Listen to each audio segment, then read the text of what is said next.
Hi friends, good morning. তোমরা সবাই কেমন আছো? আমি বানাচ্ছি মাশরুমের তরকারি। তো এই যে মাশরুমটা আমি আগে খুব ভালো করে ক্লিন করে নিয়েছি, 2-4 বার করে ক্লিন করে তারপর গরম জলে ধুয়ে তারপরে এটাকে আমি তেলে ভাজছি। তেল আর একটু হলুদ আর একটু নুন দিয়ে ভেজে নিয়েছি। একদম 1 পিঞ্চ মতো নুন, বেশি দেবেন না, কারণ কি তরকারি তো নুন হবে, তো ওই জন্য। তো এটাকে ভেজে নিচ্ছি।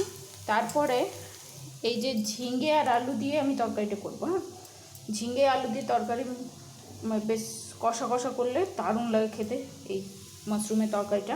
তো আমি ঝিঙে আলুটা আমি কেটে নিয়েছি, ধুয়ে নিয়েছি। আর অবশ্যই ঝিঙেটা কেটে একটু খেয়ে দেখে নেবেন, কারণ কি ঝিঙে অনেক সময় তেতো হয়।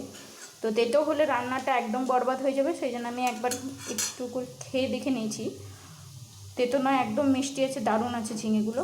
আর এখানে পেঁয়াজ, আদা, রসুন, লঙ্কা বাটা আর একটা বিলাতি দিচ্ছি, বাটা হয়ে গেছে। এই যে এইখানে আছে পেঁয়াজ কুচি, একটু পেঁয়াজ কুচি আমি করে নিয়েছি যাতে তেলের সাথে দিতে পারি। তো এটা আমি ভেজে নিই, তারপরে আস্তে আস্তে দেখাচ্ছি কি কি দেব। তো এটা আমার হালকা ভাজা হয়ে গেছে, এবার এটা আমি তুলে নেব একটা বাটিতে। তো এখানে তেলটা দিয়ে দিলাম, ওই ভাজাগুলো উঠিয়ে নিয়েছি বাটিতে। তেলটা দিয়ে দিলাম, গরম হয়ে গেছে। এর মধ্যে জিরে দিয়ে দিলাম, গোটা জিরে। তো অনেকে আবার শুকনো লঙ্কা দিতে পারেন, গোটা জিরে আর শুকনো লঙ্কা। কিন্তু আমি শুকনো লঙ্কা দেবো না, কারণ কি আমার একটা ছোট্ট বাচ্চা মেয়ে আছে, সে খাবে।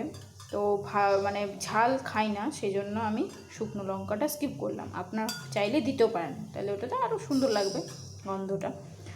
আর এটা চর্বো চর্বো ফুটে এলে এর মধ্যে আমি ওই পেঁয়াজ কুচি অল্প ছিল ওটা দিয়ে দিলাম।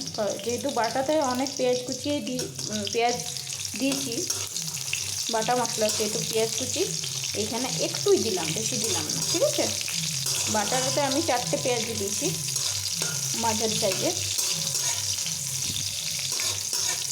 তো এখানে এটা আমি পেঁয়াজটা ভেজে নেব।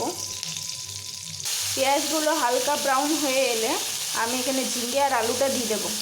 ঝিঙে আলুটা ভাজবো। যখন এই ঝিঙে থেকে অনেকটা জল বেরোবে, জলটা হালকা শুকিয়ে এলেই আমি ওই বাটাটা মশলাটা দিয়ে দেবো।